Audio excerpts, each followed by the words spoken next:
Анечка, иди сюда быстрее, у нас атомная горит. Ой, мать. Алло, это ВПЧ-2? Да. Что у вас там горит? Взрыв на главном корпусе, между третьим и четвертым. А там люди есть? Да. И люди есть, да? Да. Леонид Алексеевич. Да. Алло, третий и четвертый блок горит крыша в результате аварии взрыва.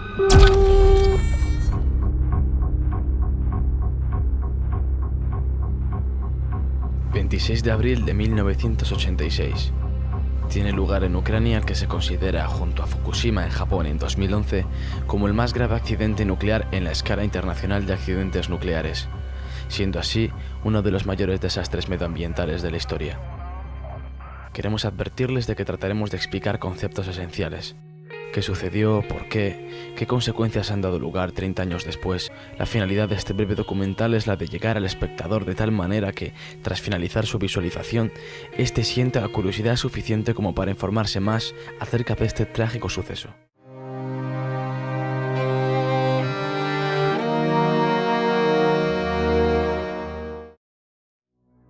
La central nuclear de Chernóbil está situada a 16 kilómetros de la frontera entre Ucrania y de Bielorrusia y a 110 kilómetros al norte de Kiev. Esta central está situada a 14,5 kilómetros al noroeste de la ciudad actual de Chernóbil, pero la ciudad y la planta no estaban directamente relacionadas. Al mismo tiempo que se construía la planta, se construyó la ciudad de Pripyat para los trabajadores de dicha central el 4 de febrero de 1970 a unos 4,7 kilómetros. Esta ciudad llegó a albergar a casi 50.000 personas antes de su evacuación.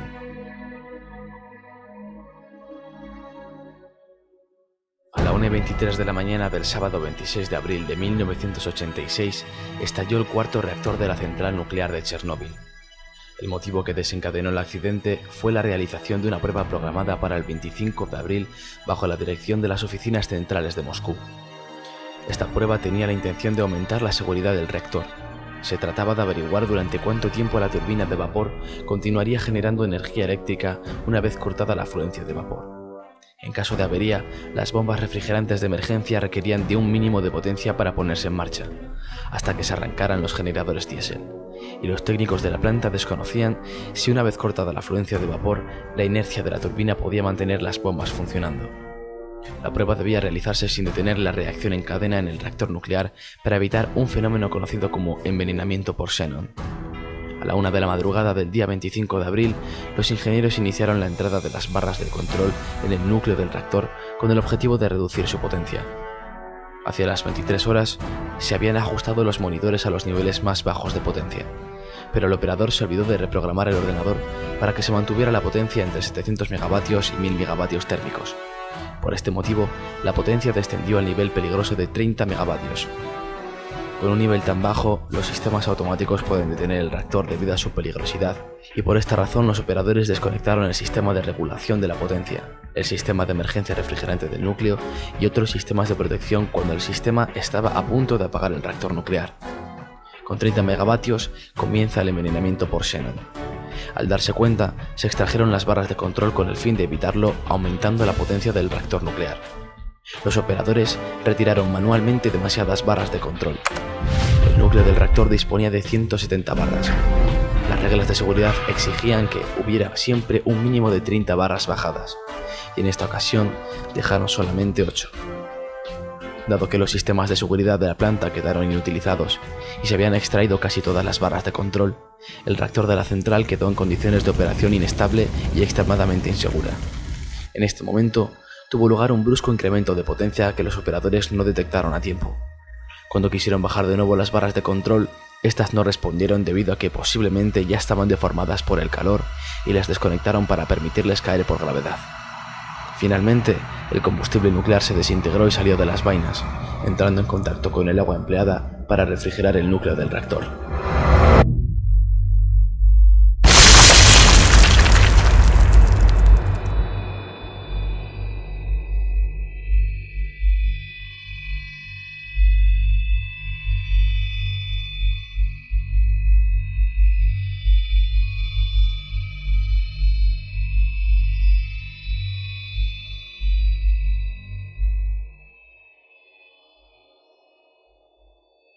A la 1:23 de la mañana del sábado 26 de abril estalló el cuarto reactor de la central, y unos segundos más tarde una segunda explosión hizo volar por los aires la losa del reactor y las paredes de hormigón de la sala, lanzando fragmentos de grafito y combustible nuclear fuera de la central, ascendiendo el polvo radiactivo por la atmósfera. Se estima que la cantidad de material radiactivo liberado fue 200 veces superior al de las bombas atómicas lanzadas sobre Hiroshima y Nagasaki al final de la Segunda Guerra Mundial.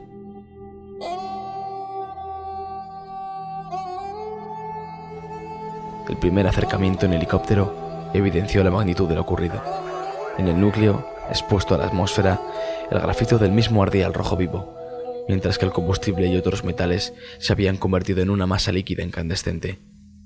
La temperatura alcanzaba los 2500 grados e impulsaba el humo radiactivo en un efecto chimenea a una altura considerable de hasta 1000 metros.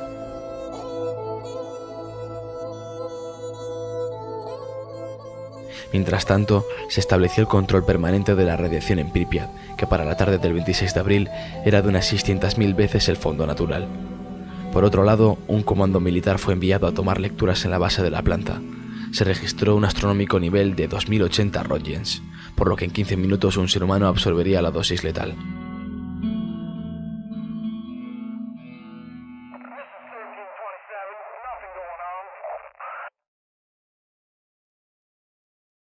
Al mismo tiempo, los responsables de la región comenzaron a preparar la evacuación de la ciudad de Pripyat y de un radio de 10 kilómetros alrededor de la planta.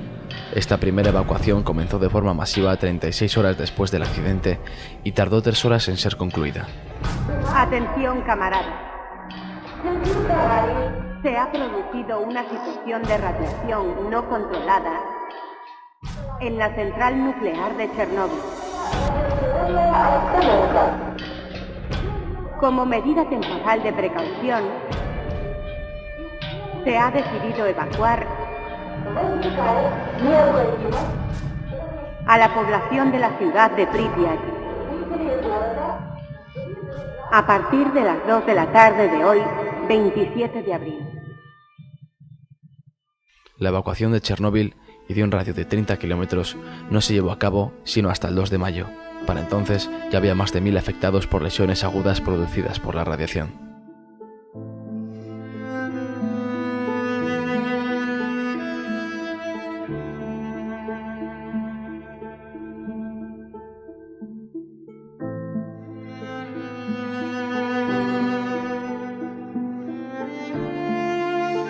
Se inició un proceso masivo de descontaminación, contención y mitigación que desempeñaron aproximadamente 600.000 personas denominadas liquidadores en las zonas circundantes al lugar del accidente, y se aisló un área de 30 kilómetros de radio alrededor de la central nuclear conocida como zona de alineación, que sigue aún vigente. Los trabajadores de contención sobre el reactor afectado evitaron una segunda explosión de consecuencias dramáticas que podrían haber dejado inhabitable toda Europa. Se inició el levantamiento de una estructura denominada sarcófago, que envolvería el reactor y lo aislaría del exterior. Las obras duraron un total de 206 días. Este sarcófago se construyó para soportar 30 años de contención. En 2013 se inició la construcción de un nuevo sarcófago, una imponente obra de ingeniería que se ha convertido en la estructura móvil más grande jamás levantada. Una jaula para contener a la bestia que se esconde bajo el primer sarcófago. Es una incógnita para los científicos lo que hay en el interior del núcleo del reactor. Este nuevo sarcófago básicamente ayudará a ganar tiempo. Está diseñado para resistir 100 años. Los equipos de liquidadores estaban compuestos sobre todo por bomberos, obreros, científicos y especialistas de la industria nuclear, tropas terrestres y aéreas preparadas para la guerra atómica e ingenieros de minas, geólogos y mineros del uranio. Si un ser humano recibe radiaciones de 400 Roentgen hora, se considera dosis letal y con toda probabilidad la muerte puede llegar en cualquier momento. Para hacerse una idea de los niveles de radiación a los que se vieron expuestas aquellas personas, basta con tomar como referencia que los helicópteros que sobrevolaron el reactor destruido, a pesar de estar a varias decenas de metros de altura, llegaron a registrar niveles de 1800 Roentgen. Por tanto, no es difícil imaginar que pese a trabajar por turnos en breves espacios de tiempo, los liquidadores que salían al exterior sin apenas protección, junto a los restos del reactor, se vieron expuestos a dosis muy superiores, de promedio 7.000 a 10.000 Roentgens en pocos minutos. En algunos casos extremos, incluso se llegaron a alcanzar los 30.000 y 40.000 regens, equivalente a 50 millones de veces la cantidad que una persona puede soportar en circunstancias normales. Esto supuso la muerte en pocos minutos de quienes sufrieron estos niveles de exposición. Muchos de los liquidadores tuvieron efectos secundarios y varios miles murieron. Nunca se han sabido las cifras exactas, pero de acuerdo con Georgi Levnin, un médico bielorruso que trabajaba en el reactor número 4, aproximadamente 100.000 liquidadores murieron. En abril de 1994, un texto de conmemoración de la Embajada de Ucrania en Bélgica cifraba 25.000 muertos entre los liquidadores desde 1986. Según Vyacheslav Grishin, del sindicato de Chernóbil, la principal organización de liquidadores, 25.000 de los liquidadores rusos han muerto y hay 70.000 personas con discapacidad, aproximadamente el mismo número en Ucrania, más otros 10.000 muertos en Bielorrusia y 25.000 discapacitados, lo que hace un total de 60.000 muertos y 165.000 discapacitados. La contaminación de Chernóbil no se extendió uniformemente por las regiones adyacentes, sino que se repartió regularmente en forma de bolsas radiactivas, con la forma de pétalos de una flor. Informes de científicos soviéticos y occidentales indican que Bielorrusia recibió alrededor del 60% de la contaminación que cayó en la antigua Unión Soviética. El informe Torch 2006 afirma que la mitad de las partículas volátiles se depositaron fuera de Ucrania, Bielorrusia y Rusia. Una gran área de la Federación Rusa al sur de Briansk también resultó contaminada, al igual que zonas del noroeste de Ucrania. En Europa occidental se tomaron diversas medidas al respecto, incluyendo restricciones a las importaciones de ciertos alimentos. 200 personas fueron hospitalizadas inmediatamente, de las cuales 31 murieron, 28 de ellas debido a la exposición directa a la radiación. La mayoría, bomberos y personal de rescate que participaban en los trabajos para controlar el accidente. Antes del accidente, el reactor contenía unas 190 toneladas de combustible nuclear. Se estima que más de la mitad del yodo y un tercio del cesio radiactivos contenidos en el reactor fue expulsado a la atmósfera. En total, alrededor del 3,5% del combustible escapó al medio ambiente. Debido al intenso calor provocado por el incendio, los isótopos radiactivos liberados procedentes de combustible nuclear se elevaron en la atmósfera dispersándose en ella. Algunas personas en las áreas contaminadas fueron expuestas a grandes dosis en la tiroides, debido a la absorción del yodo 131 que se concentra en esa glándula. El yodo radiactivo procedería de leche contaminada producida localmente y se habría dado particularmente en niños.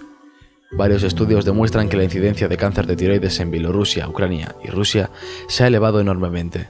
Sin embargo, algunos científicos piensan que la mayor parte del aumento detectado se debe al aumento de controles.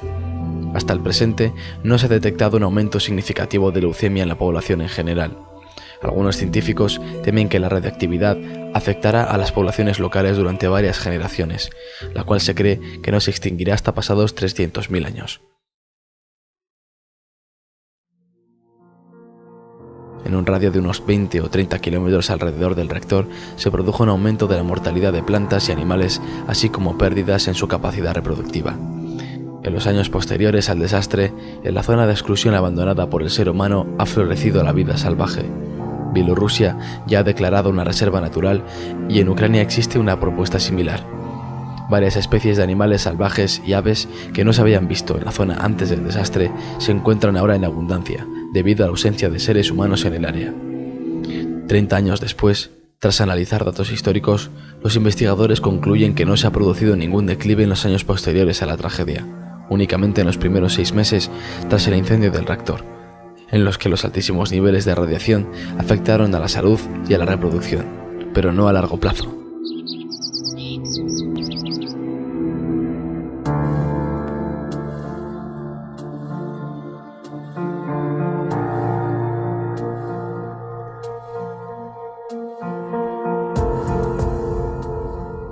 La tragedia de Chernóbil señala el final del idilio entre la energía atómica y su uso civil. Lo mismo que 40 años antes, la bomba atómica marcó el comienzo del compromiso ético de algunos científicos frente al avance de la ciencia. Solo para algunos, por supuesto, fue el comienzo de un compromiso. Para otros, fue nada más que la consagración de un éxito. Chernóbil supone aún hoy en día un drama real para miles de individuos concretos. Niños deficientes, poblaciones enteras devastadas, campos anegados por la contaminación, el traslado forzoso de personas, traumas, debacle económica y pánico colectivo. Las estimaciones de víctimas varían desde los 4.000 según las Naciones Unidas hasta los 93.000 como consecuencia de la radiación según Greenpeace.